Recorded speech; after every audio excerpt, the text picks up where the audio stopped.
Oke, seperti biasa we'll start sharp ya guys, teman-teman semua jam 7 malam WIB. Oke, so while waiting others buat join kita hari ini, as usual, halo teman-teman semuanya, selamat malam. Apa kabar teman-teman semuanya? Ini kayaknya seru banget nih yang lagi ganti picture.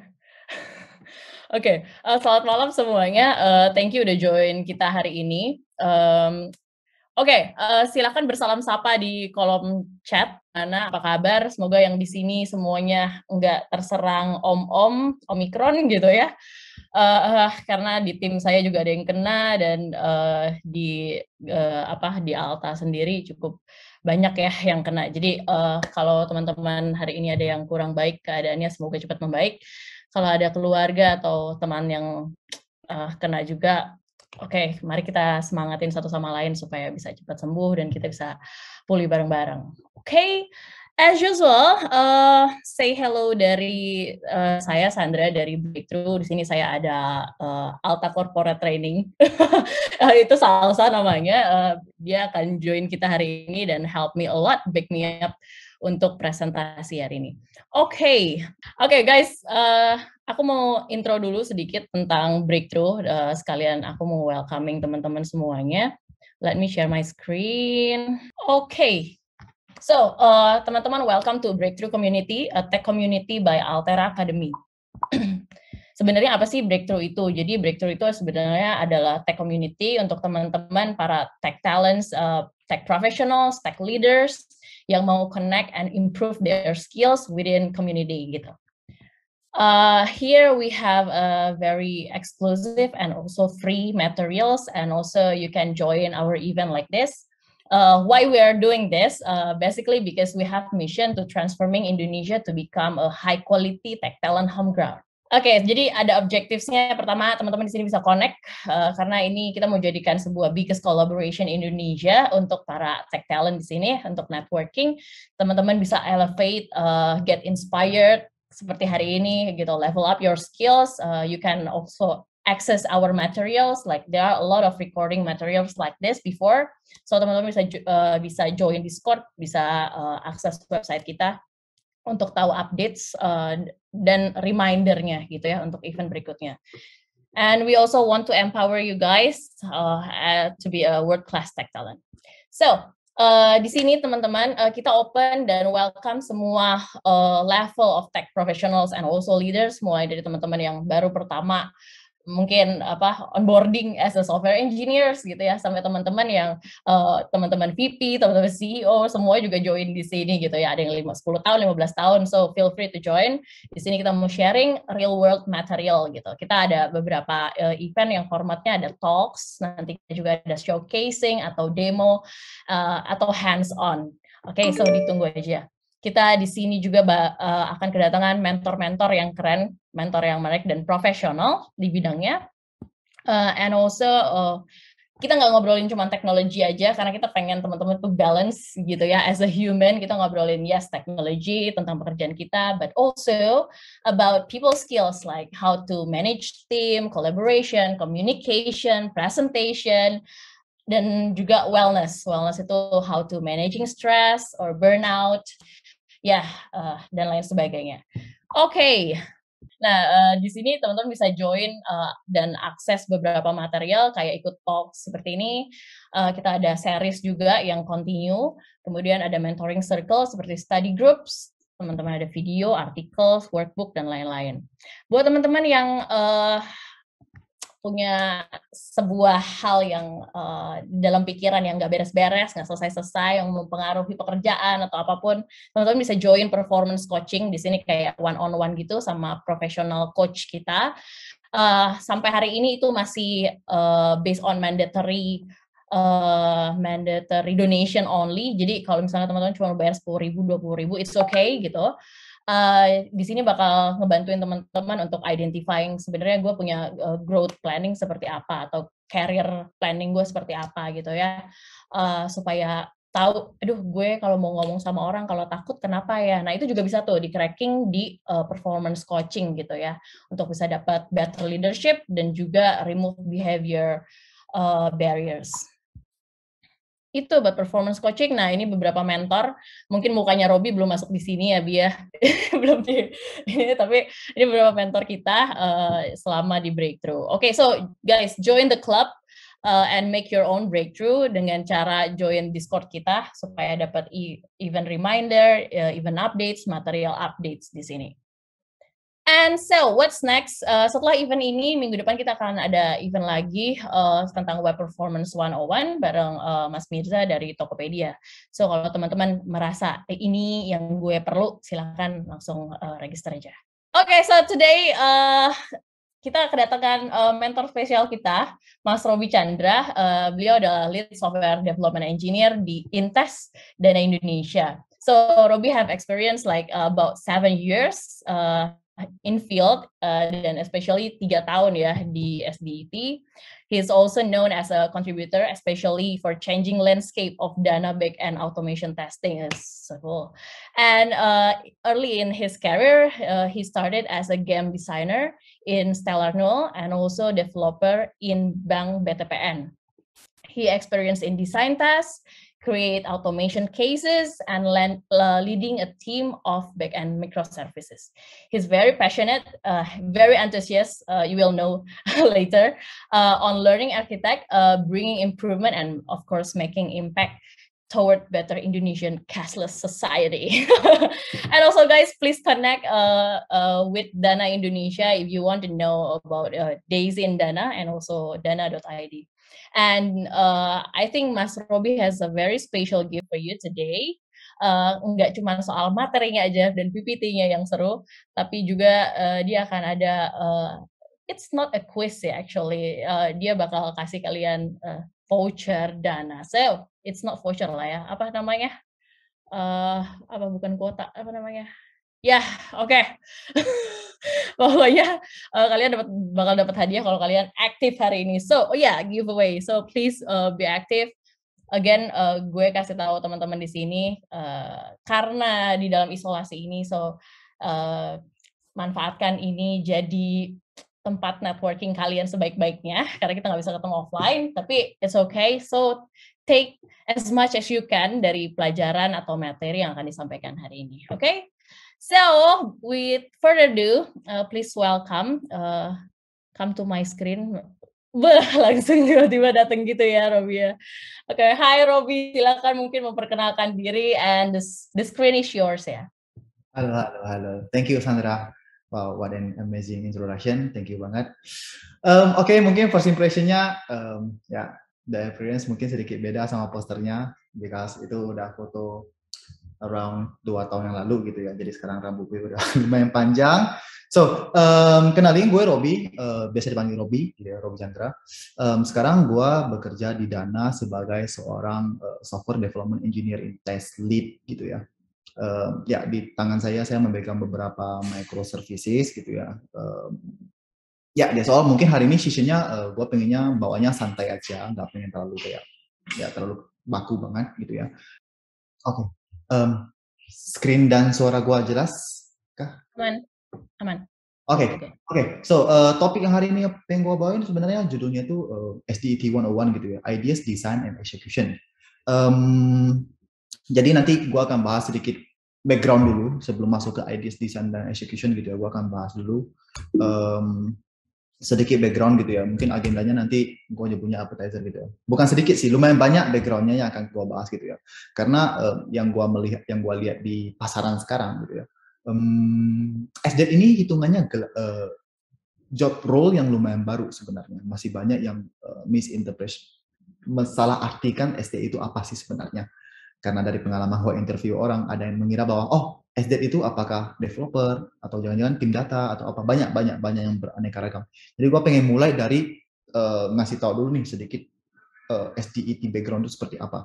Baru akan kita masuk ke topik utama kita gitu ya. Di sini gue mecahnya jadi 4 gitu ya. Ada Matryoshka konsep, mungkin kalau udah pernah dengar Matryoshka gitu ya, dolls, Matryoshka doll atau Russian doll. lalu baru ada ideas, design, dan execution-nya. Lalu penutupnya gue akan ngasih sedikit real work simulation gitu ya. Apa sih yang terjadi di kerjaan sebenarnya ketika lu jadi seorang estate itu, kerjaan lu seperti apa sih di in the real field kayak gitu. Oke, to start this Sol gitu ya, gue pengen nunjukin sebuah video. This is a square. Can you guess which spot that goes? The square. That's right. It's a square. Yes. And how about this rectangle? That one Also the square. goes in there too. Yeah. Up next, we've got this thin rectangle. The thin You guess rectangle. where that The goes? thin That's rectangle. right. It goes to the square hole. And up next, the cylinder. The circle. I think that goes in The circle. the square hole. Now, we've also got this semicircle right here. Do you see a slot that would fit The the semicircle. semicircle? The semicircle. That's right, it's the square hole. Okay. Up next, the triangle. You know what hole that goes The in, triangle. right? Triangle. That's right, the square hole. And up next, we have the arch. The arch. You Arch. guessed it, Arch. it goes in the square hole. Oke, so ini video pendek yang somehow gua ketemu di Reels gua di Instagram, tapi gua hanya nyari di YouTube ketemu gitu ya. Ini menjelaskan sedikit tentang QA gitu ya, QA in general, karena sebenarnya parent-nya SDET adalah QA di atasnya. Nah, di video ini menjelaskan ini nih bedanya antara perspektif seorang QA atau SDET gitu ya, dan seorang dev gitu.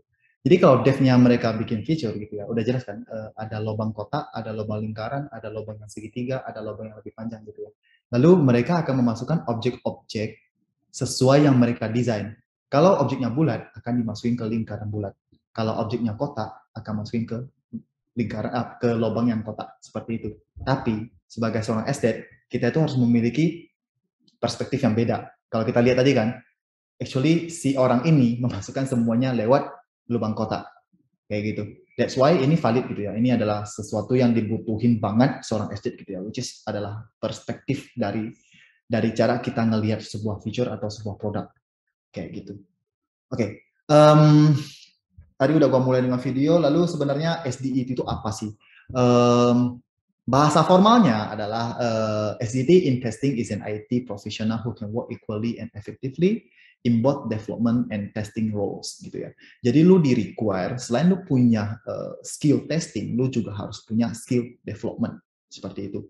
SDET take parts in complete software development process always as software testing process gitu ya. SDET professional knowledge is entirely focused on testability, robustness, and performance of software testing and development process. Nah ini bahasa bakunya untuk pengertian seorang SDET. Bahasa gaulnya mungkin lu itu dibayar untuk nyari kesalahan dev. Lebih honestnya seperti itu. Tapi ini mungkin bahasa lebih bakunya. Jadi yang perlu kita lihat sekarang ada dua gitu ya. Testing and development gitu ya. Mungkin kalau dulu sebelum ada SDET kita lebih mengenal dengan sebutan QA engineer gitu ya, QA engineer, which is lu di require lu butuh skill development dan lu punya skill testing. Jadi nggak cuma skill testingnya aja. Kayak gitu. Jadi kayak gitu sebenarnya SD itu seperti apa. Jadi hopefully ini clear bagi semua orang tahu nih role-nya SD itu sebenarnya ngapain ketika di kerjaan. Jadi yang di highlight di sini adalah development dan testing. Dua hal itu ya. Lalu role-nya seperti apa? To be honest, role-nya, task-nya, job desk-nya itu banyak sebenarnya. Depends on which company kita berada gitu ya. Ya, tergantung sama company-nya. Mainly adalah tergantung sama company-nya gitu ya. Di sini gua ngambil contoh, ini mungkin nanti kalau teman-teman ada tertarik ke Dana, ini adalah gambarannya gitu ya. Lu ngapain sih di Dana seperti itu. Jadi task-nya gitu ya. Selain kayak smoke test, white box testing, black box testing itu kan kayak ya spesifiknya lagi. Tapi in general lu akan punya 4 task seperti ini. Yang pertama itu kita nyebutinnya functional testing. Yang kedua ada end-to-end testing. Yang ketiga ada load test gitu ya. Yang keempat ada integration testing. Mungkin gua langsung aja gitu. Gua jelasin sedikit functional testing itu seperti apa. Jadi asumsi kita, gua rasa sekarang udah zaman modern banget ya. Most of the company udah pakai konsep microservices gitu ya. Mungkin kalau gua boleh mengilustrasikan konsep microservices pakai bahasa sederhana kita sehari-hari, bayangkan sebuah pabrik mobil gitu ya, pabrik mobil. Nah biasanya kan untuk membangun sebuah mobil mereka itu bagi jadi departemen-departemen kecil nih. Ada bagian yang khusus ngurusin roda, ada bagian yang khusus ngurusin kaca, ada bagian yang khusus ngurusin mesinnya, ada bagian yang khusus ngurusin ceknya. Yang nanti ketika dipasang itu nanti jadi sebuah mobil. Jadi konsep microservice itu seperti itu. Ya, functional testing itu seperti apa gitu ya? Asumsi kita punya sistem microservices di sini. Ada gateway, lalu ada service A sampai service D seperti itu. Nah, let's say ini communicate each other gitu ya. Dari gateway manggil ke service A, panggil ke service B, service C dan seterusnya kayak gitu. Functional testing yang kita lakukan adalah testing kita against one service only. Namanya functional. Mungkin kalau di dev kita nyebutnya itu unit testing. Jadi testingnya itu benar-benar cuma di satu service, which is yang di gua highlight di sini adalah service A-nya. Lalu apa sih yang dites di dalam service A-nya itu? Banyak juga tergantung kebutuhan company dulu juga. Tapi in general, yang pertama pasti ada namanya parameter check gitu ya. Sesuai requirement dev gitu ya. Biasanya mereka bilang ada 10 parameter yang lu butuhin untuk dapatin respon kayak gitu. Nah dari 10 parameter ini ada 5 yang mandatory, 3 optional, 2 conditional. Nah, functional test, lu harus memvalidasi semua itu. Itu yang pertama tadi ya. Nah, yang kedua, kalau ngomongin functional testing, itu ada namanya error code handling. Kayak gitu. Jadi, lu harus bisa men-trigger semua test cases lu untuk ngehasilin segala macam error code yang possible diproduce oleh service A. Contoh, ketika sukses, si service A balikin sukses. Berarti lu harus punya test case against that. Kayak gitu. Let's say ini kalau kita ngomong fitur kirim uang gitu ya. Kalau gagal service A bisa balikin error code-nya balance not enough. Berarti lu harus punya test case untuk ngetes benar nggak sih dengan kondisi seperti ini dia akan balikin respon balance not enough. Seperti itu. Jadi ini adalah konsep functional test. Nah, berarti nanti functional testnya bukan cuma di service A gitu ya. Service B juga punya functional test sendiri. Service C juga punya functional test sendiri. Service D juga punya. Gateway itu bisa punya, bisa enggak, depending on how the company approach gitu ya. Kalau di tempat saya, gateway kita juga punya functional testing sendiri. Itu functional testing. Next, end-to-end testing. Ini quite straightforward gitu ya. Kalau tadi functional testing kita cuma test against satu service aja. End-to-end testing berarti kita ngetest against the whole thing. Kayak gitu. Kalau gue pakai ilustrasi mobil tadi ya, functional testing itu ibarat kalau di bagian departemen kaca mobil, yang mereka tes itu adalah ketahanan kacanya. Jadi yang dites itu kaca doang, kaca yang dipukul-pukul, dilempar-lempar, ketahanannya seperti apa dan teman-teman.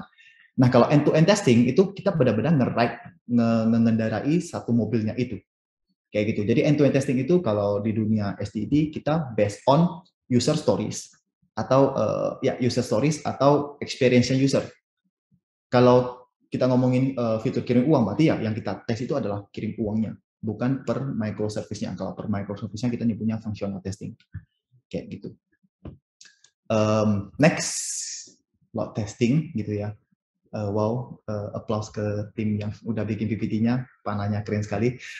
Jadi load testing itu, jadi gini, ada beberapa company yang tidak memasukkan ini sebagai role untuk job desk untuk seorang SDET gitu ya. Mungkin di company gue yang sebelumnya kita nyebutnya itu performance tester gitu, bukan SDET. Jadi tapi di Dana ini lu dikasih chance untuk belajar load test juga, which is karena gue tipikal yang suka belajar, then we do that gitu ya.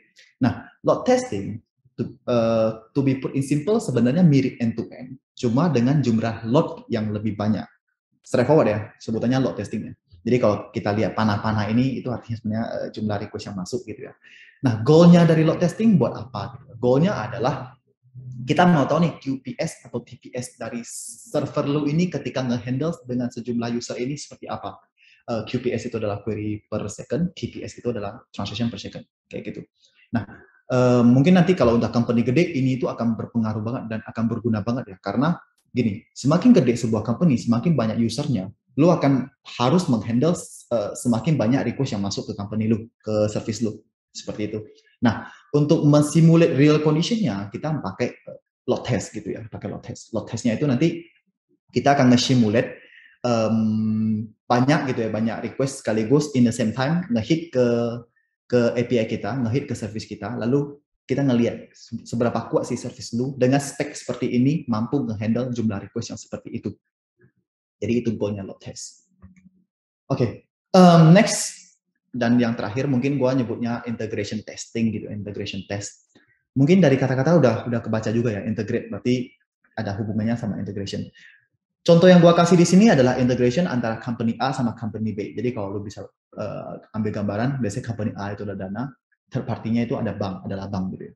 Nah, integration testing lu harus make sure ketika integrasi antara Dana dan bank itu berjalan dengan lancar. Nanti banyaklah ada proses UAT-nya, ada proses persamaan speknya, ada workshop-nya, ada teman-temannya. Jadi panjang. Itu kalau untuk yang third party service untuk integration testing. Tapi integration testing tidak semena-mena untuk third party aja.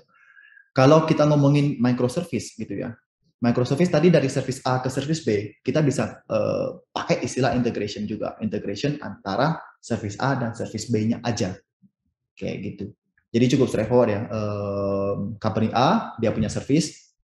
Terus company B, dia juga punya service gitu ya. Cara kita manggil service company B, most likely di hampir semua company tech kita nyebutnya itu gateway. Jadi ada satu gerbang keluar gitu, ada satu gerbang keluar yang memfasilitasi antara company A untuk nge-hit API-nya si company B. Jadi itu sedikit tentang integration testing. Jadi role-nya jelas ya. Tadi ada functional testing, end-to-end testing, load test, sama integration test gitu ya. Mungkin yang gua nggak sebutin seperti regression test gitu ya, karena itu ada hal yang sebenarnya wajib gitu ya. Pasti ada. Most likely kalau di most of the current company itu pasti ada regression test gitu ya. Regression test itu apa? Regression test itu adalah lu ngelakuin end-to-end testing plus functional testing plus integration testing di satu server plus segala test case lu yang sudah pernah di-execute. Jadi namanya regress ya. Jadi make sure bahwa new changes lu tidak impacting product kayak gitu. Maka kita harus nge-run semua test case, baik lu pakai cara manual atau lu pakai caranya automation gitu ya. Itu regression test case. Oke. Next mungkin sebelumnya kalau pada udah join dari teman saya sebelumnya, dari Dana juga, dari Riza, di sana mungkin sudah dijelasin sedikit terms-nya gitu ya, ada synchronous, asynchronous proses, ada idempotent case gitu ya. Di sini gue pengen bahas lebih detail dan in generalnya, lebih detail tapi in generalnya kayak biar cara pahamnya itu lebih enak kayak gitu. Jadi synchronize sebagai seorang SDET gitu ya. Positif skenario pasti gitu ya. Negatif test case juga udah pasti. Hal-hal kayak gitu tuh kayak udah pastilah, udah hal-hal lumrah. Lalu gue pengen nge-highlight beberapa terms yang benar-benar banyak dipakai oleh perusahaan fintech dan ya perusahaan-perusahaan startup yang mungkin gue ngelihat banyak new joiner yang mungkin kurang begitu paham atas dua hal ini. Padahal dua hal ini tuh sangat penting kayak gitu ya untuk proses testingnya. Oke, langsung aja. Synchronize proses gitu ya. Kalau kita lihat ini cukup straightforward, cukup sederhana sekali. Gua masih ngambil contoh yang microservice ya. Jadi ada service A, service B, C dan D. Jadi synchronize proses itu apa sih? Synchronize proses itu seperti ini.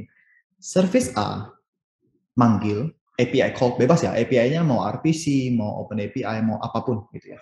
Ngelakuin API call ke service B gitu ya. Karena microservice, mesti service B nanti tanya dulu ke service C, service D, baru balikin lagi. Lalu dia akan ngebalikin resultnya ke service A. Karena dia synchronize, resultnya itu adalah result final. Kayak gitu. Jadi di sini si service A, dia sudah bisa mendapatkan final resultnya. Cukup straightforward. Ini pasti banyak company yang pakai konsep ini, karena ini synchronize proses pasti dipakai di banyak tempat. Gitu ya. Ya, jadi synchronize proses itu pasti API responnya ya, returnnya final result atau respon. Jadi final result atau responnya itu dibalikin lewat API call, responnya langsung kayak gitu. Lebih simple karena otomatis ini kan pasti straightforward nih, lu udah nggak perlu mikirin next step-nya kayak gitu. Lalu able to return result faster. Nah ini alasannya kenapa kita pakai synchronize ya, karena kalau bisa kita balikin responnya lebih cepat, kita bisa approach pakai model yang synchronize. Oke. Next, kakaknya gitu ya, kakaknya asynchronous process. Nah, ini yang mungkin banyak sih company yang udah approach, pastilah kalau udah company startup pasti udah approach yang model-model seperti ini. Jadi asynchronous process itu kebalikannya synchronous process kayak gitu. Kalau synchronous process tadi kita bisa dapatin final result-nya melewati API yang begitu kita panggil, kasih request nanti dapat respon udah final kayak gitu. Kalau synchronize itu enggak, gitu ya. Begitu si service A ngelakuin API call ke service B, lalu service B itu cuma akan ngebalikin acceptance results, gini, acceptance result. Ini yang di highlight gitu. Artinya apa? Artinya dia cuma mengaccept request lu. Artinya service B ngasih tahu ke service A bahwa dia sudah nerima requestnya, tapi gua masih butuh waktu untuk ngeproses biar lu bisa dapatin final result dari gue. Kayak gitu. Jadi secara API responnya kita cuma nge-return acceptance-nya aja. Ini lebih kompleks gitu ya.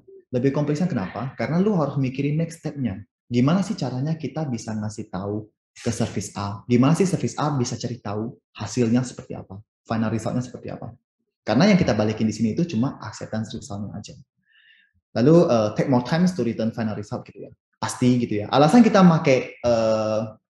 pakai asynchronous process karena lu butuh waktu lebih banyak untuk memproses. Atau lu lihat yang poin keempat itu, usually used to due to system process timeout lebih gede dari time cost timeout gitu ya. Jadi bayangin kayak gini, gua pernah baca beberapa research gitu ya. Berapa lama sih seorang user rela menunggu aplikasi kalian loading? Kayak gitu. Kalau nggak salah dia bilangnya sekitar 8 detik maksimal gitu ya. Lu bayangin lu buka aplikasi perbankan atau lu buka aplikasi apapun, lu nyangkut di halaman loading yang cuma loading bar doang, mutar-mutar doang. Kayak gitu. Nah, kalau lu nyangkutnya lama, lu mesti kesal dong, ini aplikasi kok nge-lag, kok lama gitu ya. Nah, karena itu, untuk mengakali itu, kita pakai metode asynchronous process. Kayak gitu. Jadi kita akan balikin dulu sesuatu ke user gitu ya, ngasih tahu bahwa oh ini sesuatu lu tuh lagi diproses loh sama kita. Tunggu ya, nanti kita akan kasih tahu lu lagi final result-nya. Oke, kalau gua boleh put in a simple term gitu ya, bayangin ada Anto, ada Budi kayak gitu. Anto nanya Budi 2 tambah 2 berapa sih?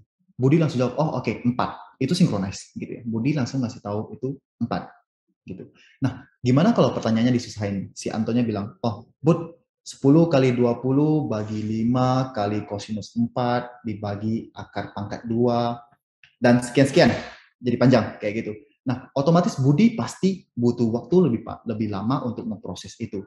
Kayak gitu. Dan yang tadi gua bilang, waktu tunggunya itu ya terbatas. Biasanya kalau maksimalnya 8 detik, berarti ya lu cuma ada waktu untuk nunggu 8 detik itu. Apakah Budi bisa nyelesain dalam waktu singkat itu? Kalau nggak bisa, baru kita approach pakai model asynchronous. Okay. Lalu nextnya, kalau API responnya cuma ngebalikin acceptance result-nya aja, terus gimana si service A ini atau si Anto tadi dapatin final result-nya, gitu ya?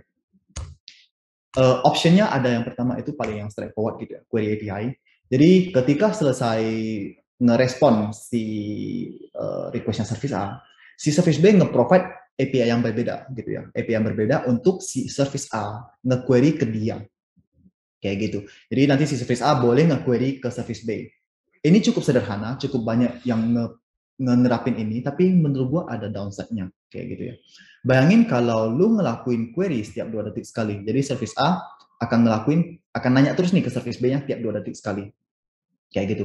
Otomatis kalau service B emang belum bisa selesai dalam mengolah datanya dan dia butuh waktu 10 jam untuk ngeproses. Berarti kalau lu ngehitnya 2 detik sekali gitu ya, 1 menit lu berarti ngehit 30 kali. Itu per satu request. Kalau seandainya requestnya banyak, otomatis mau hitungannya lu jadi nge-load test service lu kayak gitu. Nah, untuk ngakalin itu gimana caranya? Untuk ngakalin itu kita bisa pakai timeout. Ya di tempat gue kita nyebutnya timeout center. Ngakalinnya gimana gitu ya? Jadi 3 kali query pertama itu intervalnya 2 detik gitu ya. Kalau respon dari service B masih belum final, masih belum selesai gitu ya, kita kasih space waktu. Jadi interval selanjutnya adalah 1 menit. 3 kali 1 menit di hit belum dapat jawabannya, kita nextin, intervalnya digedein lagi jadi 5 menit gitu. Dan seterusnya. Jadi nanti 5 menit jadi 10 menit jadi 1 jam. Itu untuk ngakalin biar service A dan service B load-nya enggak penuh gitu ya. Kalau lu nge-query terus, itu ujungnya log-nya akan penuh banget. Kayak gitu. Option kedua, option yang cukup straightforward juga gitu ya. Nah, daripada si service A-nya nanya-nanya ke service B terus, why not service B aja yang ngasih tahu ke service A ketika udah selesai dikerjain. Tapi ada third party yang kurang suka approach ini gitu ya, karena mungkin dia nggak percaya sama sistem kita bahwa ketika selesai diproses akan langsung dikabarin ke dia. Makanya mereka lebih suka modelnya yang pertama gitu ya. Gua aja nanya-nanya terus gitu ya, daripada nanti ternyata lu udah kelar tapi lu telat nih ngabarin gue kayak gitu. Jadi ini nyebutnya callback API, sama straightforward, dibalikin aja. Jadi nanti si service B akan nge-hit sebuah API gitu ya. API-nya mungkin speknya boleh dari service A atau speknya boleh dari service B, tergantung agreement juga. Jadi straightforward, service B akan manggil service A buat ngasih tahu jawabannya, lalu service A cuma perlu ngerespon, oke, gue udah terima. Itu. Next, dan yang terakhir, ini mungkin yang sedikit rumit, tapi nggak rumit-rumit amat juga gitu ya. Kita nyebutnya message blocker gitu ya. Message blocker sebenarnya banyak gitu ya. Lu boleh pakai, kalau itu di internal gua kita pakai stack sendiri gitu ya, message blocker. Jadi cara kerja message blocker seperti apa? Ini gunanya untuk nge-counter yang pertama dan kedua gitu ya. Kalau yang pertama kelemahannya adalah lu nggak tahu kapan selesainya, jadi lu harus query terus-terusan gitu ya. Kedua kelemahannya mungkin gini, kalau kita bayangin gitu ya, kan di dunia kerja itu kemungkinan banyak gitu ya. Kemungkinannya, let's say, yang tanya tadi Anto ke Budi ya, tapi yang butuh pertanyaan tadi ada banyak. Si Robi juga butuh nih pertanyaannya. Dan lu nggak bisa pakai metode ini gitu. Callback API mesti lu callback ke spesifik satu service aja. That's why kita punya approach yang lumayan advance gitu ya. Kita nyebutnya message blocker. To be highlight, ini adalah sesuatu yang penting gitu ya. Kalau gua ngelihat interview gitu, banyak yang bertanya ke arah sini. Kalau emang dikiranya level kita udah lumayan advance, mungkin pertanyaannya akan mengarah ke sini gitu ya. Jadi cara kerja message blocker sebenarnya sederhana aja gitu ya. Intinya lu kayak butuh sebuah service sendiri lagi gitu ya. Nah, cara kerjanya gimana? Cara kerjanya adalah service B dan service A itu udah nggak ada relasi secara langsung. Makanya panahnya hilang di sini. Jadi ketika service A nanya service B tadi, service B ketika selesai ngeproses, dia akan nge-publish, di tempat gua itu nge-publish event, kita unique code-nya kita pakai event code. Jadi lu boleh pakai unique apapun, bebas gitu ya. Kita mungkin nyebutnya event code aja. Lu nge-publish sesuatu, jawabannya lu tempel di event code itu, lu pasang ke message blocker. Lu publish gitu ya. Modelnya itu adalah fire and forget. Dia fire udah selesai. Intinya gua udah taruh di message blocker. Gua nggak tahu nih, A udah dapat apa belum. Nah, si A harus nge-subscribe event yang dipublish sama service B. Jadi kalau udah dapat jawabannya ditaruh di message blocker, si A akan ternotify dan akan dapat jawabannya. Oke, to be put in simple lagi, karena gue sangat senang dengan sesuatu yang simple banget ya, pakai bahasa-bahasa keseharian yang mungkin bisa dimengerti even oleh anak-anak SD pun. Jadi gitu ya, I prefer simple language kayak gitu. Jadi kalau gue put ke contoh yang simple aja, tadi ada Anto ada Budi ya, Anto nanya Budi. Jadi kalau query API itu Anto harus nanya-nanya terus ke Budi. Bud udah dapat belum jawabannya? Bud udah dapat belum? Kan capek ya Anto nanya-nanya terus, Budi juga ke distract terus, orang gua belum ngerjain lu tanya-tanya terus. Downside-nya itu. Callback API gitu ya. Callback API si Anto-nya nggak ngapa-ngapain, nanti si Budinya ngasih tahu ke dia. Cuma ke Anto aja. Itu callback API. Nah, kalau message blocker, mungkin gua ngeilustrasinya seperti ibarat message blocker itu Instagramnya. Jadi Instagramnya si Budi. Jadi si Anto kalau mau dapat jawaban dari si Budi, lu harus mencet bell-nya. Jadi ketika si Budi ngepost jawabannya di Instagram, itu si Anto akan dapat. Dan to be noted, itu yang dapat bukan si Anto. Semua orang, semua service yang nge-bell dan yang nge-follow si Anto, itu akan dapat jawabannya. Makanya message blocker ini sangat efektif untuk dunia asinkronesan. Seperti itu. Next, itu termnya tadi ya, asynchronous dan synchronous prosesnya. Next, yang tidak kalah penting adalah idempotent gitu ya. Straightforward juga bahasanya idempotent gitu. An API call method is idempotent if an identical request can be made once or several times in a row with the same effect while leaving the server in the same state. In other words, an idempotent method should not have any side effects. Kayak gitu. Jadi idempotent itu apa sih? Intinya adalah seperti ini. Lu punya 2 buah request. Tapi requestnya itu bisa identical atau similar atau sama kayak gitu. Di sini kalau kita lihat ini adalah request yang pertama yang kiri gitu ya. Jadi ada request ID, username, amount, ID, bla bla bla sampai sini gitu. Lalu ini request yang pertama gitu ya. Berarti otomatis ketika request pertama masuk ke server gue, akan gue proses seperti biasa. Sukses, gue kasih tahu ke lu, sukses. Lalu dirimu ngasih tahu lagi nih, requestnya lagi, lu kasih gue request lagi gitu ya. Dengan request ID yang sama. Kalau kita lihat ini sama semua, kecuali amount-nya aja. Nah, lalu sistem ini harus bisa nge-decide gitu ya. Dengan request ID yang sama, tapi dengan amount yang beda, ini mau gua proceed as a new transaction atau mau gua handle as a idempotent. Ini sangat berguna ya, sangat mempengaruhi testingan kalian karena ujung-ujungnya pasti akan ada hubungannya sama fund loss, sama kehilangan uang yang real. Apalagi kalau kita ngomongin sama integrasi sama third party. Karena ketika lu integrasi sama third party gitu ya, bisa jadi kan either lewat settlement atau either lewat clearing ya. Mungkin itu kita bisa ngomongin ke depannya lagi. Ada third party yang nge-trade. Pokoknya kalau request ID-nya unik gitu ya. Satu request ID itu cuma untuk satu transaksi. Kalau lu nge-put multiple, nggak mau gua bayarin. Kayak gitu. Nah, kondisi-kondisi seperti itu harus kita trade gitu ya. Jadi kita bisa aja terima request yang seperti ini gitu ya. Masuk ke servernya kita, tapi nggak kita handle. Gitu ya. Nggak kita handle dalam artinya nggak kita proses sampai insert ke DB, ngeproses transaksinya, enggak. Kita cuma balikin bahwa, oh ini request lu idempotent. Seperti itu. Ini sangat penting by the way di termsnya SDET. Oke, next setelah kita ngomongin backgroundnya panjang lebar tadi, sebenarnya lu bisa nemu role ini di mana sih gitu ya. Gua cuma ngambil beberapa contoh, and of course dana tercinta dari sini ya. Jadi ini mungkin awal mulanya Coremi Van Bron kalau nggak salah gua dimulai dari Google sih ya, role SDET ini. Mungkin dulu kita kenalnya lebih ke istilah QA engineering ya.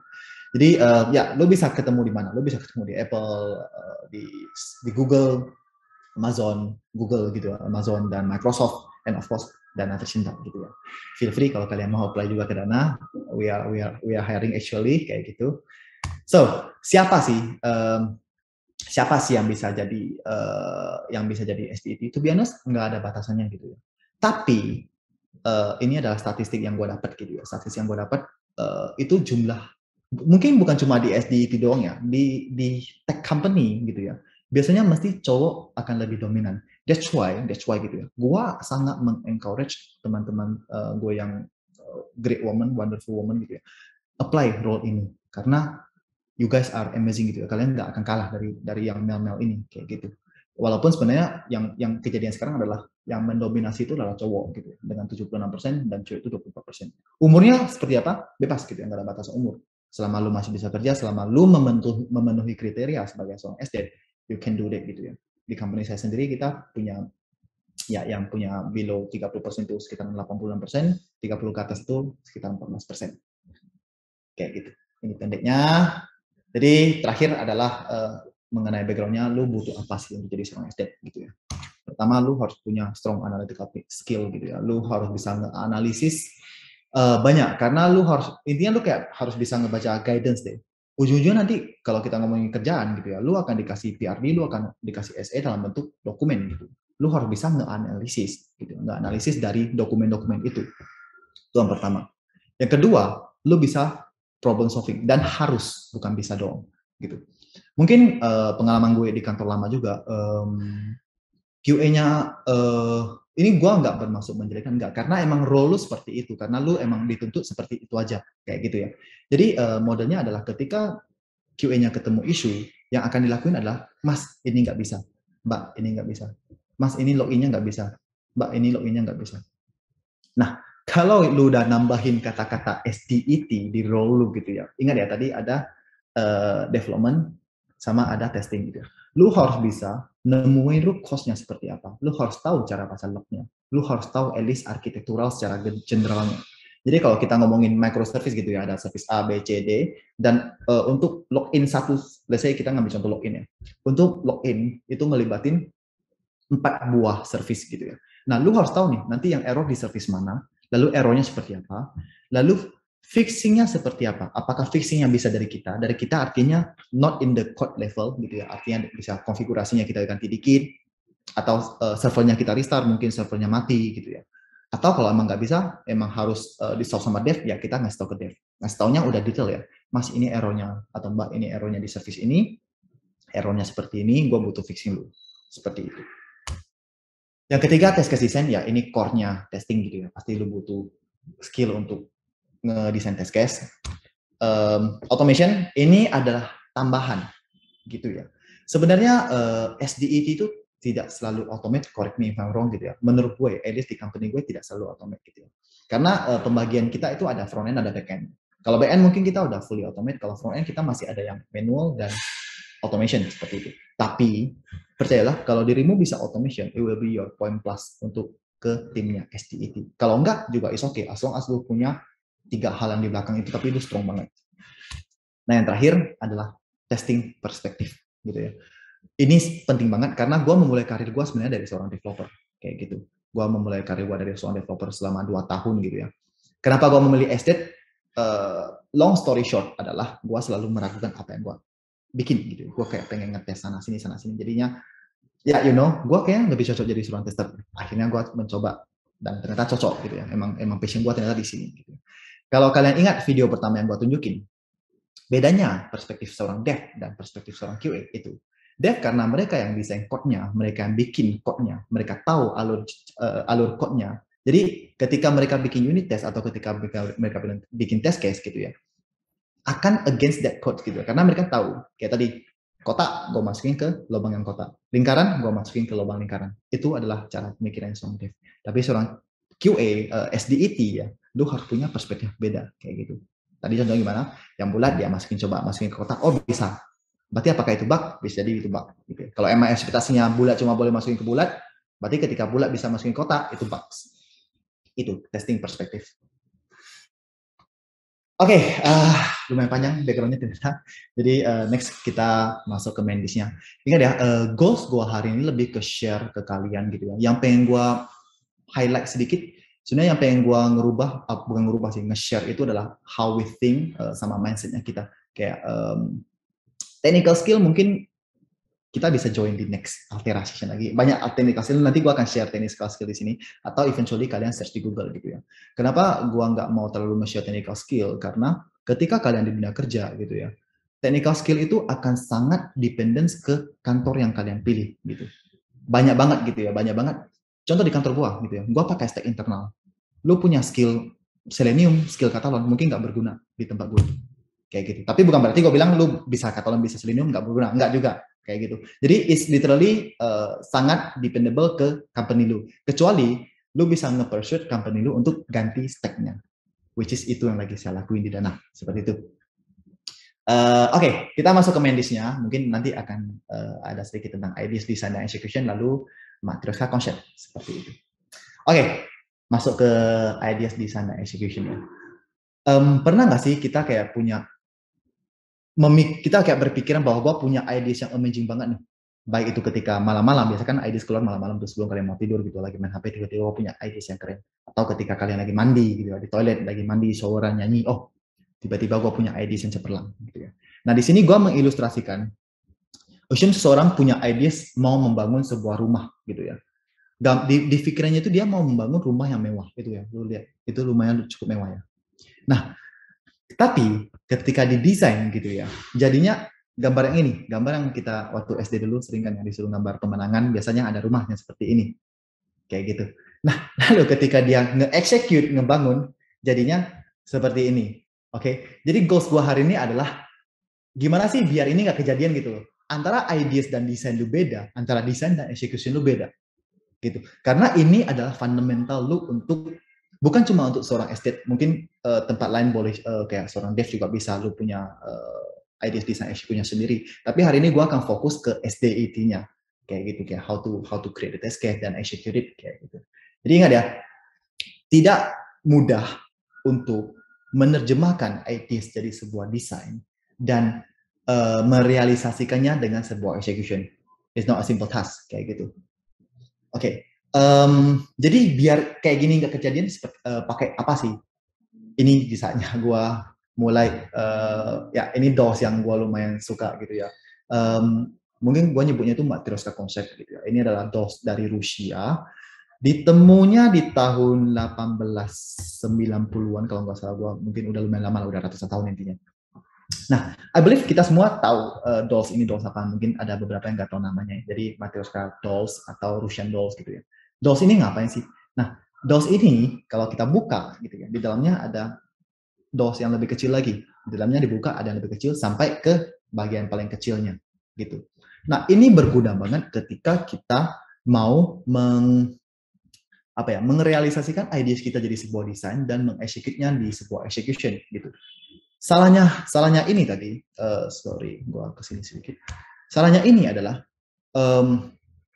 gua cuma punya gambaran gedenya aja. Intinya gua bilang gua pengen bangun rumah kayak gitu. Nah, tapi kalau kita approach pakai konsep Matryoshka tadi gitu ya, gua akan bilangnya, oh oke, DOS yang paling gedenya itu adalah rumahnya.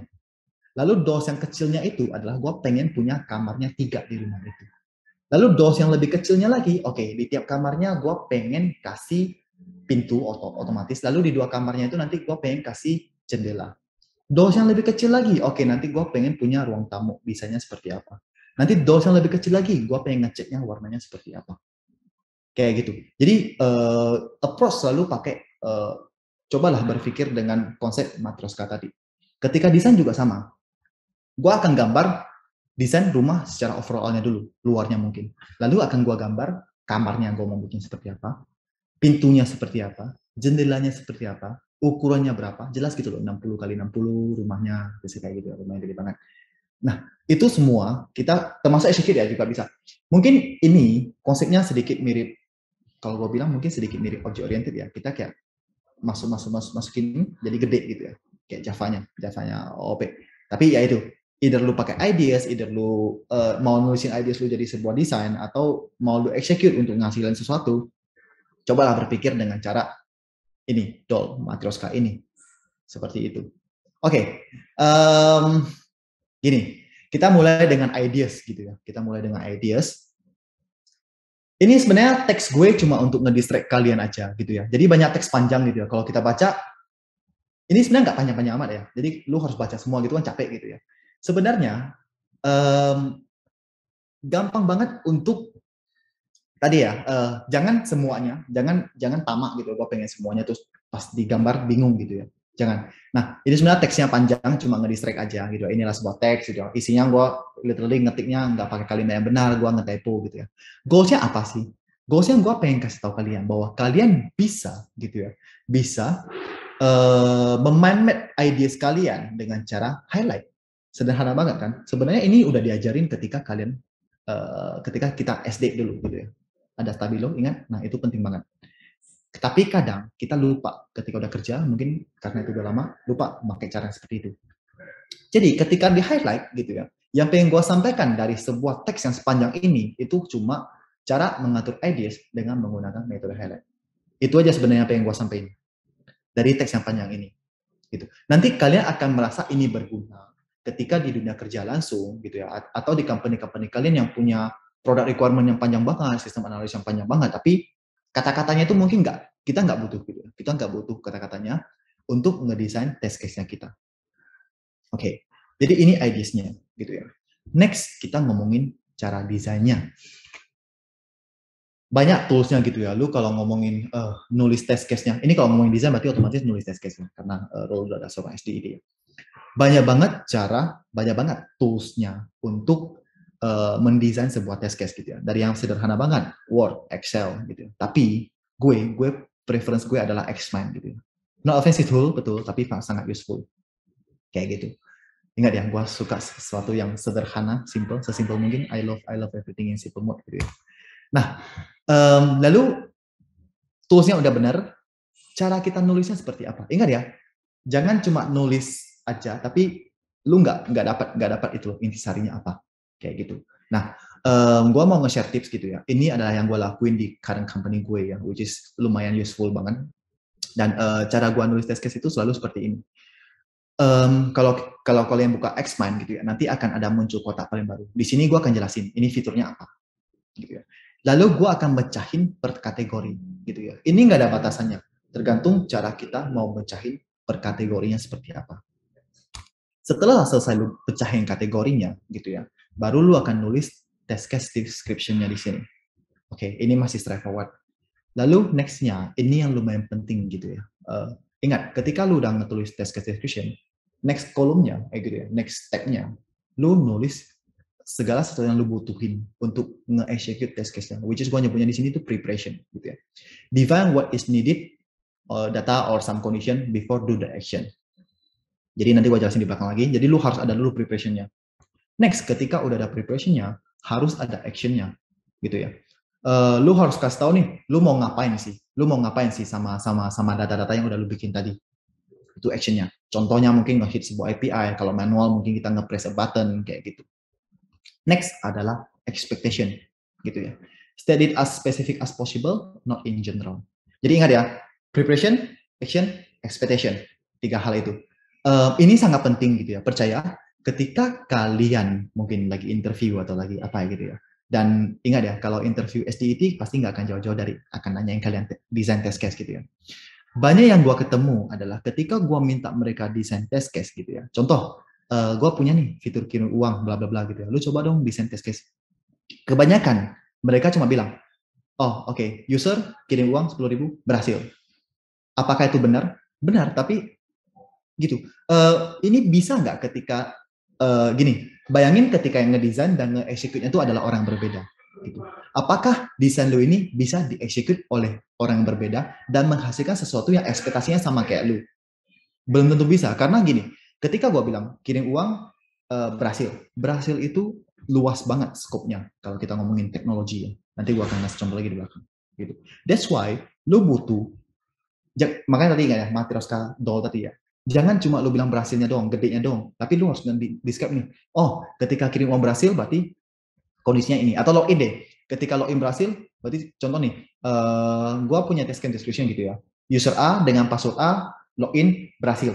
Description-nya lu boleh nge-put gitu, tapi test case-nya jangan gitu ya. Berarti preparation gue butuh apa? Gue butuh nge-create dulu user gitu ya. Lalu gue assign user itu dengan sebuah password gitu. Action-nya apa? Action-nya gue akan masukin user dan password-nya. Lalu gue nge-press tombol login-nya gitu ya. Lalu ekspektasinya gue apa? Nah, ini yang banyak gue nemu miss-nya nih. Ekspektasinya gue berhasil gitu. Berhasil itu apa gitu loh. Berhasil itu adalah sesuatu yang literally luas banget. Lu harus nge-set, oke, secara API call berhasil, itu pertama. Kedua, user akan diarahin ke halaman baru. Ketiga, ketika user diarahin ke halaman baru, dia akan melihat saldonya. Jadi harus bisa nge-spesifik sedetail mungkin. Seperti itu desainnya. Next, execution gitu ya. Mungkin karena role gue di Dana itu sebenarnya gue seorang back-end, jadi gue akan banyak ngomongin yang back-end dan automation related stuff gitu ya. Tapi ingat, execution itu tidak selalu harus automate, walaupun gue mensaranin automate is better kayak gitu. Nah, untuk urusan execution gitu ya, tools dan language yang tadi sebab gue mention gitu ya, tools dan language-nya banyak banget di market gitu ya. Lu bisa pakai toolsnya mungkin TestNG, Catalan, Selenium, Cucumber gitu ya. Banyak, Postman eventually kalau mampu untuk automate gitu ya. Bahasa pemrograman banyak juga, Java, PHP gitu ya, Python, Golang, banyak banget gitu ya. Nah itu nanti ketika lu pindah ke company gitu ya, bisa jadi yang terjadi gue adalah yang di company gue sebelumnya sama company gue sekarang itu literally berbeda gitu. Jadi apa yang gue punya, skill yang gue punya di company lama, ketika gue pindah company baru agak beda kayak gitu. Tergantung perspektif. Kalau emang dirimu doyan belajar sesuatu yang baru, it's a good thing for you. Tapi ketika lu lebih tipikal yang mendalami satu buah skill aja, then it's a bad thing for you. Kayak gitu. Jadi ya, tadi ya, banyak tools dan language yang dipakai di market sebenarnya. Lalu ingat, segala sesuatu ketika kita ngelakuin execution, baik lu manual atau baik lu automation, kita harus stick sama yang namanya reusability. Ini sangat penting gitu ya. Biar apa? Biar kita nggak perlu ngeluarin effort berlebihan untuk sesuatu hal yang sama. Nanti akan gua kasih tahu di simulation kita. Ingat, easy to read, easy to understand. Ini adalah slogan gue gitu ya. Goals lu sebenarnya biar apa sih gitu ya? Kalau lu bisa pakai bahasa sederhana, kenapa lu nggak pakai bahasa sederhana aja?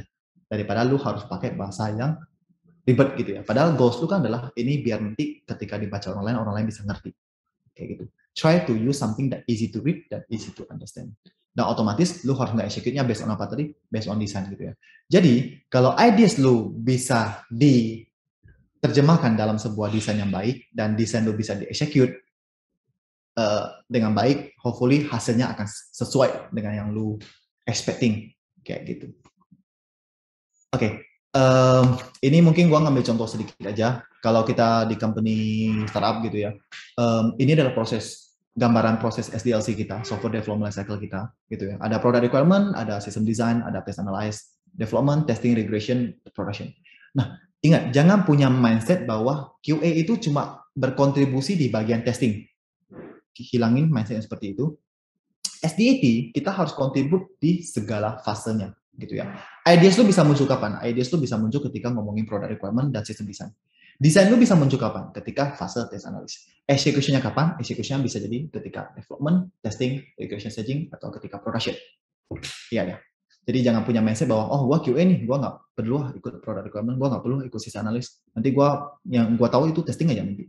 Please hilangin mindset yang seperti itu. Oke. Sekarang kita ngomongin dessert gitu ya. Oke, karena kita sebenarnya waktunya tidak banyak lagi. Jadi asumsi aja, gua ngasih contoh real ya. Nanti kalau kalian in case mau join ke company startup itu seperti apa sih? Mungkin nggak semua company startup, tapi dana akan seperti ini. Gitu ya. Lu akan dikasih sebuah product requirement dari seorang PD atau product owner, product design gitu ya. Nah, sorry stop gitu ya. Gua jelasin sedikit ya. Ini requirement-nya adalah sebuah company A ingin menerapkan sebuah fitur baru gitu ya. Fitur tersebut adalah fitur kirim uang. Product design di company tersebut percaya bahwa dengan menambahkan fitur ini akan memperbanyak MAU dan TXN di company tersebut. Melalui berbagai macam research, PD tersebut menghasilkan requirements di mana nantinya untuk fitur kirim uang ini user akan dibedakan menjadi dua macam, yaitu user non-premium dan user premium. User non-premium ditargetkan akan mendominasi sekitar 75%. Bla bla bla bla, gua skip aja karena terlalu panjang gitu ya. Intinya, dari requirement ini kita pengen nge-highlight nih pakai cara tadi, ingat ya, karena tidak semua requirement di sini itu impacting langsung ke test case lu. Penambahan gitu ya, penambahan MAU dan TXN, ya bagus gitu ya. Lu tahu berarti kerjaan lu contribute ke penambahan MAU dan TXN company lu. Tapi ini nggak mempengaruhi test case kita. Oke, mungkin gua mau minta satu audiens saja kali yang mau join gitu. Tenang, nanti akan ada dana kagetnya. Tadi Mbak Sandra sempat bingung, sempat blank dikit. Kita nyebutnya dana kaget di Dana gitu ya. Jadi otomatis lu harus install Dana dulu. Nanti gue akan nge-share dana kaget 50.000 ke orang yang paling cepat gitu ya. Jadi tolong tulis mungkin gue atau saya di chat box saja gitu ya. Tas kamu gampang banget, tas lu sederhana aja. Gue minta lu nge-highlight aja kayak gitu. Nge-highlight lalu nanti kita paling ngobrol dikit gitu ya. Gue mau tahu kenapa lu nge-highlightnya seperti itu. Coba diulangi lagi kali, instruksi lo yang dimaksud apa? Mungkin mereka Oke. Jadi atau mungkin mereka lagi rebahan ya. Jadi ayo guys pada bangun dulu ya. Stretching dulu. Ini instruksinya lumayan straightforward gitu ya. Dari product requirement ini nanti kita pakai fitur annotate dari Zoom aja gitu ya. Gue pengen lihat bagaimana sih yang akan lu highlight gitu ya. Cara lu nge-highlight itu seperti apa sih? Kan tadi gue udah jelasin ya, ketika ideas itu kebanyakan kita highlight aja yang poin-poin pentingnya. Kayak gitu. Oke. Oh, sorry. Karena cuma ada satu, jadi kita pilih yang paling atas saja ya. Oke. Ada Mas siapa tuh paling atas berarti? Samuel Napitupulu. Oke. Sam, halo Sam, mungkin boleh nyalain mic-nya, lalu bisa di-annotate. Ini kalau gini, kan tidak semua informasi ini kita butuhkan nanti ketika untuk create test case kita kan ya. Nah, coba deh dirimu nge-highlight gitu ya. Cara highlight-nya nggak ada batasan gitu ya. Intinya, lu pengen nge-highlight sesuatu yang berguna ketika nanti lu ngedesain test case. Seperti itu, Sam. Oke, dicoba dulu ya. Ya, mungkin pakai annotate aja ya. Bisa kan annotate? Annotate, oke. Ya, di garis bawah aja yang mau lu highlight seperti apa. Membedakan dua macam, yaitu user non-premium dan user premium. Oke. Terus, oke, dicoba dulu ya. Ya, mungkin pakai annotate aja ya. Bisa kan annotate? Annotate, oke. Ya, di garis bawah aja yang mau lu highlight seperti apa. Membedakan dua macam, yaitu user non-premium dan user premium. Oke. Terus non-premium ada limitnya 500.000. tidak ada batasan jam. Oh, ini harusnya penting. Bank ini nantinya user premium dikenakan fee. Oh, ada fee. User non premium akan dikenakan fee 3.000. Terus user premium fee-nya 1.000. Ada syarat pengiriman uang terakhir. Oh iya, sama ada syarat batas minimalnya 10.000 dikerjakan pakai source. Oke, live production pada awal bulan depan nih, kayaknya udah kira-kira gitu sih. Oke, thank you banget Sam. Mungkin Sandra kau minta tolong dicatat ya namanya Sam. Well, thank you banget. Yang gua bilang tadi ya, cara kita nge-highlight itu nggak ada batasannya gitu ya. Mostly tadi Sam udah nge-highlight hampir sama dengan yang gua akan highlight kayak gitu ya. Nah, kalau dari perspektifnya gue gitu ya, menurut gue 75% dan 25% itu bukan sesuatu yang akan impacting langsung ke test case gue. Gitu. Jadi kalau cara gue nge-highlight, mungkin akan seperti ini. Gini, gue akan ngebedainnya based on warna gitu ya. Ada warna merah, kuning, hijau gitu ya. Berarti hijau itu sejenis, merah itu yang generalnya, which is lo apply kedua-duanya gitu ya. Gini, mungkin urutannya itu merah itu general, apply kedua-duanya. Spesifiknya ada kuning dan ada hijau. Bacanya gimana? Bacanya adalah user non-premium, limitnya 1 juta, fee-nya 1.000. Itu aja informasi yang gue butuhin untuk gue desain test case sebenarnya. Sama, user non-premium, limitnya adalah 500.000, fee-nya adalah 3.000, minimalnya adalah 10.000. Itu aja sebenarnya informasi yang gue butuhin untuk ngedesain test case gue gitu. Tapi kalau menurut lu penting kayak 75%, monggo di highlight juga 75% dan 25%-nya. Kalian ini akan sangat berguna ketika kita dikejar waktu ya. Apalagi ini kan produk desainnya kecil gitu ya, produk requirement pendek gitu. Apalagi kalau lu bayangin produk requirement panjang dan lu dikejar waktu untuk nge-selesai satu project ini. Kayak gitu. Oke, jadi dari ideas ini kita akan masuk ke bagian desain. Mungkin gua akan cepat aja di sini gitu ya. Ingat, desainnya adalah pertama fiturnya fitur kirim uang. Gua ngepecahinnya jadi non-premium dan premium. Feel free untuk kalian pecahin sesuai selera kalian. Kayak gitu. Ketika gua ngomongin yang non-premium gitu ya. Gua akan nge-put nih kondisinya gitu ya. User non-premium, send money, amount, ini description-nya. Kayak gitu. Atau kita ambil yang ini deh, yang selesai saja biar cepat. Nah, ingat, preparation, action, expectation gitu ya. Preparation gua gitu ya, gua harus nge-prepare lu sebuah user. Berarti kalau lu mau kirim uang otomatis lu harus 2 user dong. Gitu ya. User 1 dan user 2. Gitu. User 1 sebagai pengirim, user 2-nya sebagai penerima. Lalu saldonya adalah 1 juta. Kita akan nge-top-up-in saldo si pengirimnya 1 juta. Lalu amount yang akan dikirim itu 10.000. Clear ya? Lu harus nge-breakdown sedetail mungkin. Ingat tadi ya, material dolls ya. Nge-breakdown sedetail mungkin di sini. Lalu lu akan nge-hit API-nya. Lalu ingat, ini yang tadi yang penting banget. Expectation lu sukses itu seperti apa? API responnya sukses gitu ya. Cek saldo pengirim berkurang menjadi 987, dikurangin tadi ya. Cek saldo penerima bertambah menjadi 10.000, cek fee-nya 3.000. Jadi lu akan butuh satu paket lengkap gini untuk biar lu enak banget ketika lu udah masuk ke fase execution. Oke, gua ambil contoh satu ini aja ya. Terus kita masuk ke fase execution-nya. Kayak gitu. Di sini gua karena lu boleh pakai bahasa pemrograman apa aja karena gua strongly di Java, gua mungkin akan pakai Java gitu. Gua udah bikin sedikit sampel di sini. Jadi sama ya, gua akan nge-prepare pengirim. Ingat ya, make it simple possible. Ini mungkin gua kalau kalian join event yang sebelumnya ini kita pakainya page model object, jadi literally satu row untuk nge-define satu kondisi gitu. Nge-prepare pengirim, nge-prepare penerima, top up dulu, kirim uangnya, cek saldonya, lalu cek fee-nya. Ini satu paketnya kita. Jadi kalau di sini kita ngedescribe-nya sejelas-jelas mungkin, sedetail mungkin, ketika lu execute itu akan sangat mudah, akan sangat membantu. Kayak gitu. Tapi gitu ya, gua pengen highlight ke kalian. Ingat tadi ada satu notes yang gua put adalah reusability, gitu ya. Di sini kita lihat nih. Untuk nge-prepare user, which is lu ada 20 user, lu butuh 3 row di sini, 3 row di sini gitu ya. Dan ini lu akan ngulangin terus nih. Test case 2 lu akan ada 3 row lagi, 3 row lagi. Berarti test case keempat, kelima, ketiga, dan seterusnya akan sama. Lu akan punya 3 row lagi. Kayak gitu. Nah, untuk memiliki konsep reusability gitu ya, mungkin kita bisa ngerubah sedikit nih. Kan ini kan lu kalau mau nge-prepare, kita mau prepare pengirim gitu ya. Sama kan, lu harus nge-create dulu usernya, lu harus activate dulu usernya, lu harus nge-set user statusnya. Sama kayak penerima gitu ya. Nah, alangkah baiknya, mungkin gua kasih contohnya yang ini. kita bisa pakai modelnya seperti ini ya, sederhana gitu ya. Jadi yang diakalin seperti apa? Kita ngakalinnya di bagian utilnya, kayak gitu. Kita nge-put 3 buah tas tadi di satu buah metode baru untuk nanti kita pakai di sini. Jadi ini udah hemat berapa row? Ini udah hemat 4 row.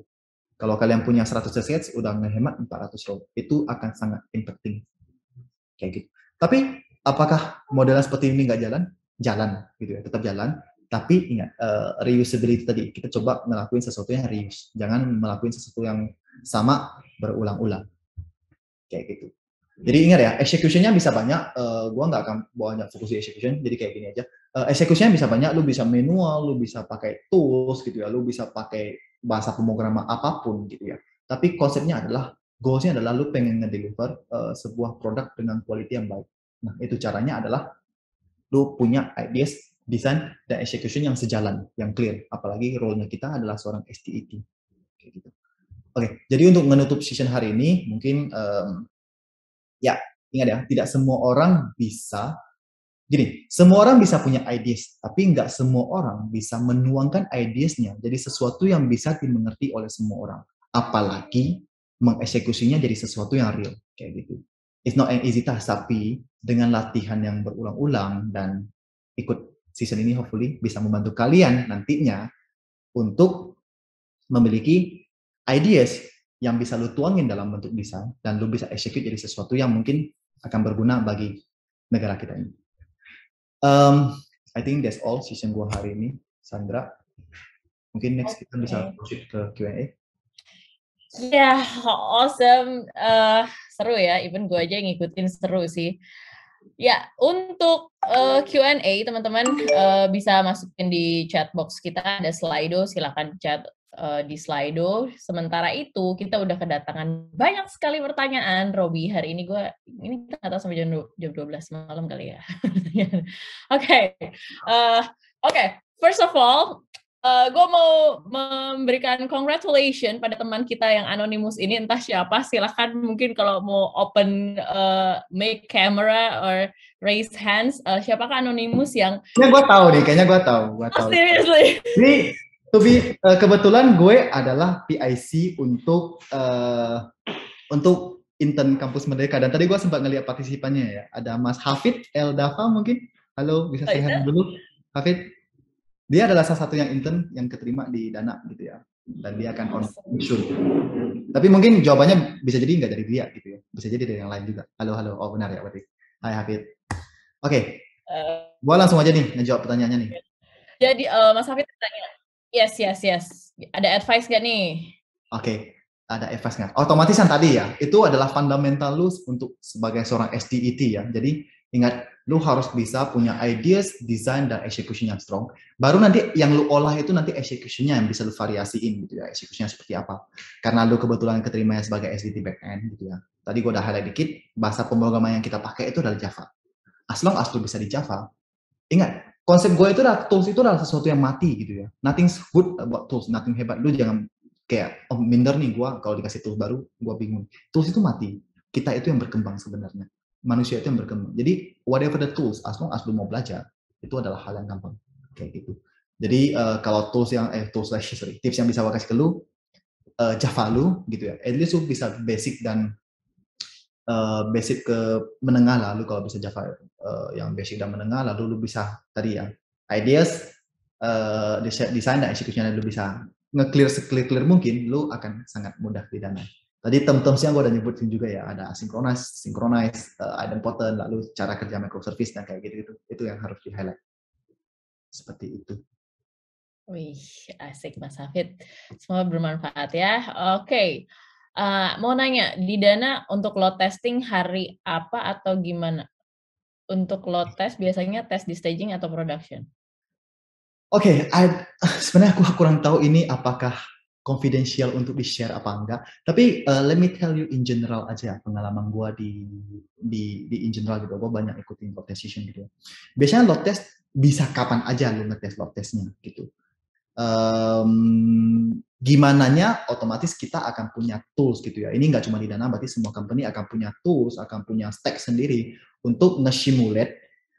Kan konsepnya adalah gue nge-simulate satu request yang sama tapi berulang-ulang gitu kan. Berarti lu harus punya tools di apa sih namanya, tools untuk nge-simulate itu gitu. Kalau pertanyaannya di staging atau di production, ini kita harus punya mindset yang sama ya. Staging itu berarti satu environment di bawah production yang mungkin selevel production.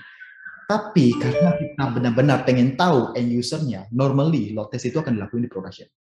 Kalau staging sebenarnya dia nggak mencerminkan ya, nggak begitu mencerminkan. Mungkin secara gini, ada company yang konsepnya seperti ini. Staging itu, gua akan punya semua aplikasinya, tapi tiap-tiap aplikasi cuma punya satu server, gitu. Tapi di production, gitu ya, kita punya semua aplikasi, tapi aplikasinya masing-masing punya 30 server. Kalau lu nge-simulate-nya di staging, itu hasilnya nggak akan valid, karena yang dipakai oleh user itu di production, bukan staging. Jadi most likely di production. Seperti itu. Oke, thank you, Wi. Next ya. Untuk load testing, batasan atau indikator apa yang bisa dipakai untuk menyatakan service sudah cukup baik menerima banyak request? Batasan atau indikator apa yang bisa dipakai untuk menyatakan service sudah cukup baik menerima banyak request? Oke, ini sebenarnya nanti akan back to company itself ya. Lu targetnya pengen achieve berapa gitu ya. Contoh gini, gua punya company A gitu ya. Daily load di company gue itu kayak biasa in the same time di detik yang sama itu maksimal ada 100 orang yang request aja gitu. Nah, company kan pasti berkembang gitu ya. Biasanya mereka ngasih target nih. Gua ke depannya, hopefully dengan sistem yang seperti ini, dengan server yang seperti ini, gua pengen nge-set 400 TPS gitu. Jadi nggak ada batasan atau indikator yang baik sebenarnya. Tapi gini, kalau maksud lu adalah bagaimana kita taunya itu benar-benar nge-simulate atau benar indikatornya, biasanya kita ada monitoring tools-nya kayak gitu. Tapi kalau ditanyain angkanya seperti apa ketika dibilang cukup baik, tergantung gitu ya. Satu server ketika di launch sama 10 server, pasti 10 server akan menerima TPS yang lebih banyak. Sedangkan satu servernya pasti lebih kecil. Jadi seperti itu. Ini back lagi ke company-nya. Seperti itu, Mbak Sandra. Oke. Next ya. Di Dana kenapa tidak ada lowongan QA manual? Adanya hanya SDET, BE, sama FE. Oke. Gini, di Dana itu kita most likely visionnya adalah kita pengen automate gitu ya. Sebenarnya gini, automate itu bergunanya ketika apa? Bergunanya sebenarnya untuk ujungnya membantu kita gitu. Tapi kalau lu merasa terbebani sama automate jangan. Tapi most likely mungkin enggak ya gitu ya. Karena automation itu akan sangat kepake di fase regression. Bayangin lu harus ngelakuin hal yang sama dengan jari lu gitu ya. Lu harus ngeklik tombol login bla bla bla gitu ya. Ngeklik terus-terusan capek kan? Capek, mending lu punya automation which is lu one click, lu tinggalin dia kerja sendiri gitu. Nah, kalau manual, to be honest, SDTBE kita udah fully automate gitu ya. Kalau QAFA mungkin kita masih ada sedikit yang manual. Mungkin dirimu boleh coba apply jadi SDTFA gitu ya. Nanti kalau berjodoh mungkin bisa diatur nanti. Silakan di-apply. Ingat ya, yang penting adalah lu punya strong point atas ideas, design, dan execution lu. Ingat ya, execution tidak selalu automation gue bilang. Bisa jadi manual. As long as lu bisa nge-serve itu gitu ya. Dan lu gue rasa akan sangat diterima di Dana kok. Silakan ya apply ya. Silakan apply ya. Tadi kan udah ada tuh linknya Dana tuh. Monggo. Mantap, tulis di situ referral Robby gitu dari Event Breakthrough.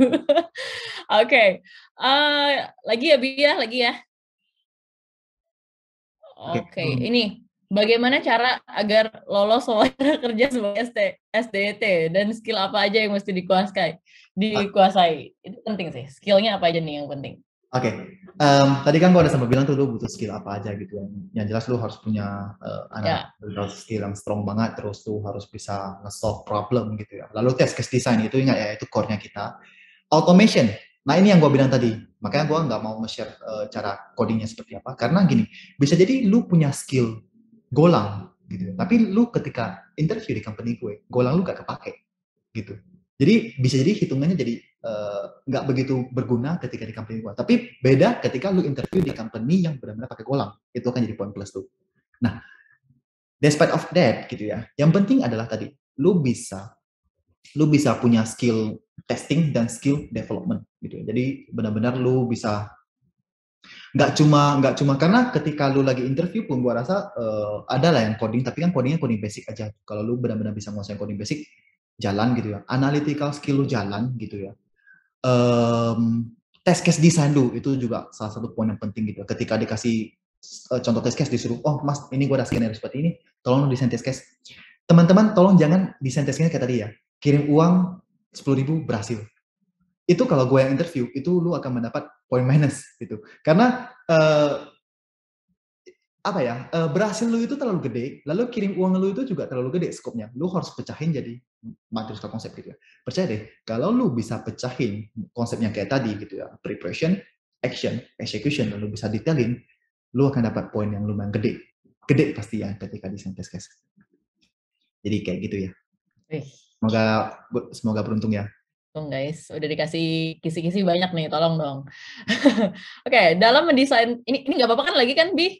Nggak apa-apa, it's okay. Oke, santai ya. Oke, dalam mendesain test case, apakah kita harus nulis semua test case sampai mungil-mungil case dan edge case-nya juga? Oke, kalau lu nanya harus apa enggak gitu ya, dari pengalaman sendiri, gue mengharuskan diri untuk nulis test case sedetail-detail mungkin. Kayak urusan limit gitu ya. Ingat ya, tadi gue nggak yang di awal, kita dibayar tuh untuk meragukan code-nya dev. Kita dibayar untuk meragukan yang dikerjakan dev, kayak gitu. Nah, tadi yang sempat gue belum sempat bilang, sorry. Untuk urusan limit aja deh, gitu ya. Untuk urusan limit, let's say gue menyebutnya limitnya 10.000. Mungkin yang lu kebayang adalah lu akan ngirim uang under 10.000 sama ya udah 10.000 atau upper 10.000-nya. Nah, gue kasih tips. Ingat ya, ketika dikasih limit, gitu ya, yang biasa gue desain itu adalah limit dikurang 1, limit itself sama limit plus 1. Itu akan sangat valid untuk testing against the limit. Jadi kalau limitnya 10.000, gue akan ngetes 3 test case nih. Yang limitnya gue pakai 999 atau 10.001 atau 10.000 pas. Itu akan sangat berguna. Jadi, lu mungkin merasa, kayaknya ini nggak perlu nih, terlalu kecil, terlalu detail, kayaknya nggak perlu deh. Tapi ketika lu ternyata dari test case kecil-kecil lu itu berhasil memfilter sebuah error, itu satisfaction-nya sangat wow gitu loh. Apalagi kalau lu udah ngomongnya itu ya, edge cases ya. Edge cases itu harus banget ya, karena gini, developer pasti udah desain banget untuk yang smooth, untuk yang lurus-lurus itu pasti nggak akan ada errornya gitu. Jarang banget ada error yang lurus-lurus itu, jangan ada errornya. Edge cases ini yang butuh banget, itu yang nanti akan ketemu, bisa berhasil ngefilter errornya. Kayak gitu. Oke, ini kita mungkin tiga teratas ya. Kita jawab ya, 3 terakhir ya guys. Jadi tolong di thumbs up yang mau beneran ditanyain, gitu. Yang kalian punya pertanyaan sama, di thumbs up aja ya, biar naik ke 3 teratas. Oke, ini pertama untuk slide materi dan record ini ada di Breakthrough. Jadi santai aja, as long as kalian join Breakthrough, kalian bisa akses itu. Kemudian ini, aduh dia goyang-goyang, bentar-bentar gue jadi bingung. Ini boleh deh, ini di atas nih. Adakah referensi untuk automate UI dan web API dalam satu file secara bersamaan? Oke. To be honest, gue itu spesialis di backend gitu ya. Kalau lu tanya automate UI sama web API dalam satu file bersamaan, kalau dari pengalaman gue gitu ya, gue pernah pakai Katalon gitu ya, pernah pakai Cucumber juga. Tapi gue nggak tahu apakah itu bisa nge-serve kebutuhan lu yang tadi satu halaman bersamaan. Karena to be honest, itu gue udah lama nggak pegang, dan sekarang gue lebih banyak pegangnya di bagian SDETPE, seperti itu. Oke.